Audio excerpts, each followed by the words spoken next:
Hi, it's Fias Tarot. Hello, Cancer placements. This is your love reading for the month of March. Okay, so let's see kung anong meron, kung anong mga pangyayari, no? Sisilipin natin, no? Pero syempre, again, before tayo mag-start, kung hindi ka pa nakakapag-subscribe, please do subscribe and hit the notification bell para lagi po tayo maging updated sa mga mangyayari pa lang. And yes, again, kung may tanong po pagdating sa private reading, just message me sa akin pong FB page for more info. And ganoon rin po pagdating sa ating mga charms and iba nating mga items. So yes, legit page po ha ang ating pupuntahan, yung merong blue check sa tabi ng ating pangalan. Okay, yung Fias Tarot, tas may check.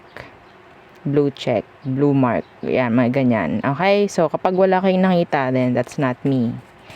Okay, so yes, again, sa mga bago, ito yung ating cord cutting necklace na napaka-important. Oo, hindi nabibigyang pansin, pero siya madalas yung pwedeng makatulong sa inyo para mawala ang mga blockages. Okay, na nagsisilbing alat or MALAS sa'yo.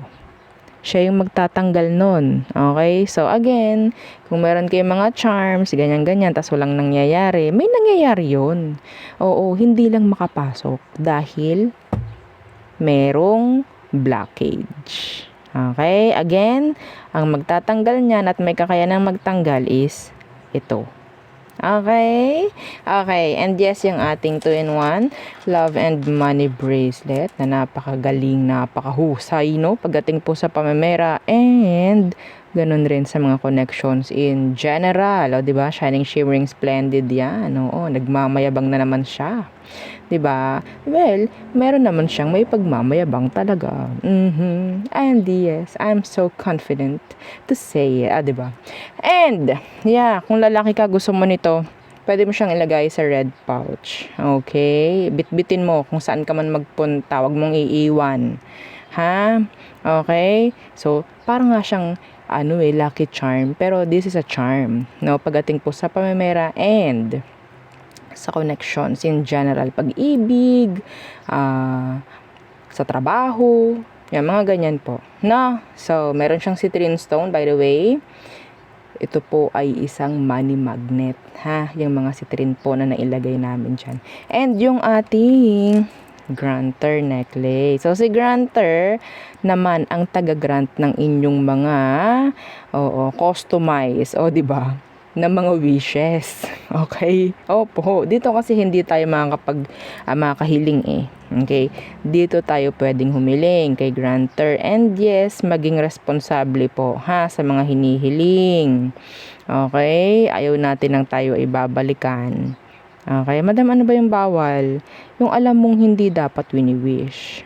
Okay? And syempre, unlimited. Talo nito si Jeannie. Si Jeannie 3 lang eh. No, ito unlimited. And yes, aside doon sa pwede niyang i-grant, no, meron siyang mga pa-surprise sa'yo at least twice per week. Napaka-safe na nun, ha, twice. Mayroon siyang 2 beses na sorpresa na pwedeng ibigay sa'yo sa loob ng 1 linggo. Okay? Pero kung mas maganda ang frequency or energy mo, edi mas madami, no? And yung ating mga evil eye protections. So, they're all available, actually. Hypoallergenic, okay? Yes, ginagamit ko naman. Hindi naman ako nangangate. Minsan, kapag ginagamit ko sila minsan. Paiba-iba yan. Ito, or bracelets. Okay? So, yung ating ring is adjustable, no? And yeah, yung ating mga healing oil. May healing oil tayo. Pero unahin natin si cleansing kit. Hindi ko kasi maalis eh. Nandito siya. Kasama yung iba nating mga charms, iba nating crystals, so, diba nakalagay sila sa, ganun po ha, para magkakasama, and para nare-recharge sila kasama punong ating selenite crystal na nandun sa kit. Okay? And yes, yung ating healing oil nga. So, yung healing oil, diba, nagmamayabang talaga siya, Okay, so, our healing oil, na maganda at magaling sa pag-aalis ng mga masasakit sa iyong katawan, 'di ba? Yung inyong mga lamig 'yan. And sa mga hirap matulog sa gabi, makakatulong sa iyo 'yan.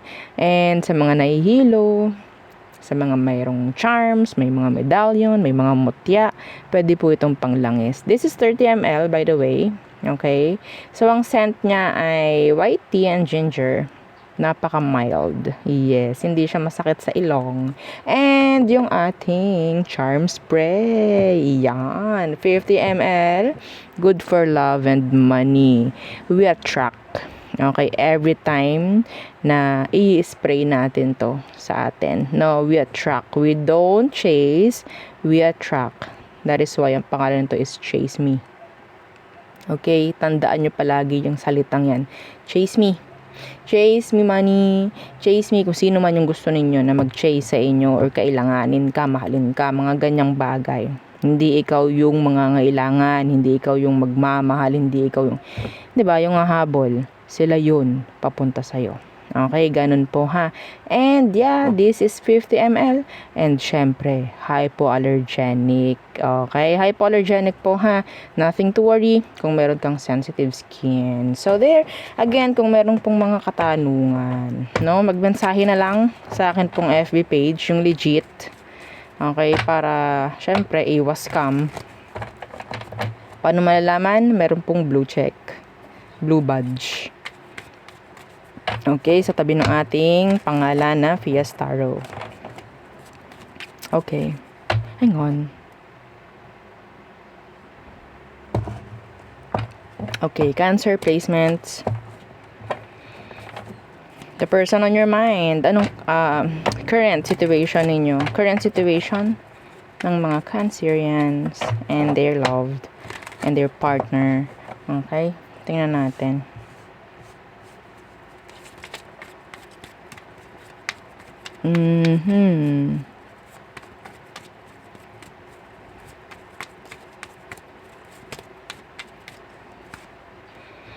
Queen of Cups. So, meron ditong kung todong nagmahal or nagmamahal. The Knight of Cups. So, I'm hearing difference pagdating po sa age. Okay?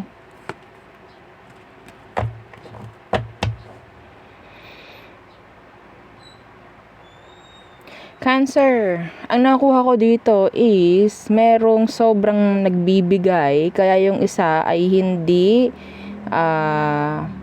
sabihin nating nagbibigay ng kung anong kaya talaga nila. Sabihin nating kaya naman lang magbigay ng 100% pero 50% lang yung ibinibigay. Why? Kasi nga po, yung isa sa inyo is kung todo bigay. Susubo mo na lang, bibigay mo pa. Okay, so may naka-resonate? I know, meron. Alangan naman. Hindi naman lalabas siya ng wala lang. Okay. So, ano bang meron sa person mo? Masyado kang maintindihin? Oo, masyado kang magpahalaga, no? Sa inyong connection. So, parang nababaliwala nung isa. Tingnan natin ano bang meron talaga dyan sa person mo. Sino ba yan? Oo, strength in reverse. So, I think, yun nga, wala silang masyadong effort or in-exert na kung ano man, no, dyan sa connection. Yes. Hindi mo makontrol iba sa inyo. Hindi mo sila makontrol. Hindi mo masabihan. Yan. The Two of Cups. Okay? Hindi po pareho ha ang inyong nararamdaman ng taong to. Huwag nyong ilagay sarili nyo sa sabihin nating hanggang bare minimum lang. Huwag nyong bulagin yung sarili nyo, no? Sa mga sitwasyong hindi naman dapat. Okay? Huwag nating lokohin yung sarili natin na pareho ang pagmamahal niya sa pagmamahal mo. Doon tayo lagi na iinis nai-scam. Alam mo yun sa sarili mo, pero ibinabaling mo lang sa, meron naman kasi. Meron naman. Dapat alisin mo yung naman. 'Di ba? Alisin mo yung naman. May ibinibigay. Kasi kapag may naman, 'di ba? May binibigay naman. Parang parang pilit pa, 'di ba? Parang buti nga may naibigay. Parang ganun. Parang ganun yun, datingan. Kahit sabihin nating bare minimum, ay, meron naman siyang naibibigay eh. Wag natin lokohin yung sarili natin sa ganun ta sasabihin yung mutual kayo. That's BS. Ang aga-aga. Okay? Let's see. Paano naging mutual yung 100 sa 50? Paano naging mutual yon? Ang mutual is dapat pareho. Equal. Balance. Diba? Emosyon, tingnan natin. Emosyon niya sa'yo. Judgment in reverse.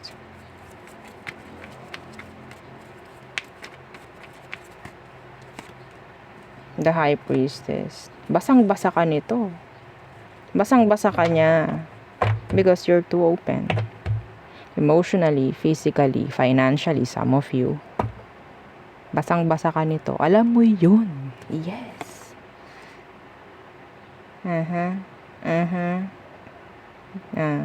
Ganyan to. No? So, sabihin mong mutual, sabihin mong pareho lang kayo, nagmamahalan. Hindi to pareho. Naninimbang to eh, oh. Okay? Emotionally, yung person, pagdating sa'yo, alam nito kung ano ang sandata niya laban sa'yo. Ano sa tingin mo ang sandata niya laban sa'yo? Ano? Yung emosyon mo. Yes. Yung emosyon mo. So, tingnan natin. What's your next action towards you, Cancer? The 9 of Coins. Nawa, 9 of Coins. Pero tingnan natin what's with that 9 of Coins. Bare minimum. Ito talaga yung masasabi mong may binibigay naman. This is love bombing. Okay? Breadcrumb. Don't settle for less, Cancers. Don't settle. Huwag kayong makontento sa meron naman. Diba? Huwag kayong makontento sa ganun. Kayo mismo magsasabi na meron naman siyang binibigay kahit ano. Wag. Lalo na kung alam yung kaya naman nila talaga na maging 100%.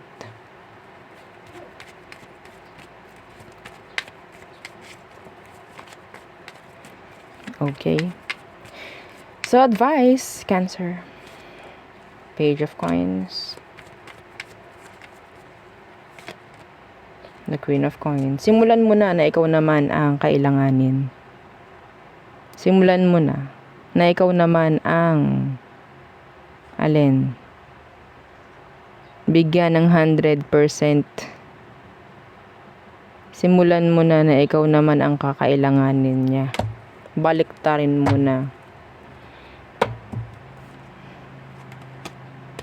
The Devil.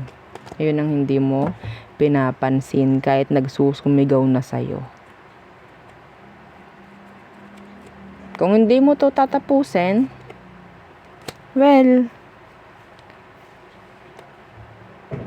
hindi ka nagbubukas ng new chapter sa connection nyo. Kasi parang mas pinipili mong nandyan lang kayo sa kung anong meron kayo. Okay? So, ganun lang. Simple lang. Real talk lang din. Okay, so,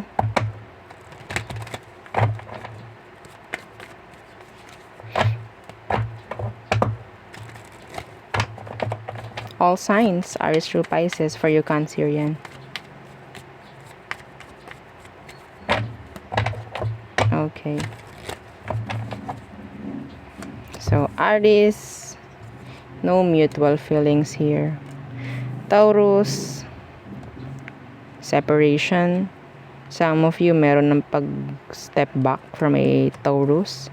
Gemini, could be an open connection, relationship, walang pagkakaintindihan dyan. Cancer, there's lies, deception, sneakiness. Okay, confusion. Leo, some of you are still stuck to each other's energy. Virgo, dinidelay nila yung kailangan nilang gawin sa situation. Libra, they don't need you. Scorpio, they need you. Yeah, they need you. Sagittarius, they have something to offer. Could be a new beginning or material things. Okay? So, Capricorn, you have here a cycle. Okay? A repetitive cycle with a Capricorn. Aquarius, you're thinking of you. They have plans. Some of them, they're choosing to be silent. Okay? Kasi parang mas magiging okay yung sitwasyon ninyo kung mas magiging tahimik siya. Okay? Mas magiging maganda at payapa. Parang ganon. Okay. So, Pisces, they're holding back. Some of them, they want to tame you or maybe the situation. So, there. Yun ang aking reading for you. Cancerian placements. Again, please don't forget to like, share, and subscribe. And follow our FB page. And sa nating YouTube channel na nasa description box below. Again, thank you. Goodbye.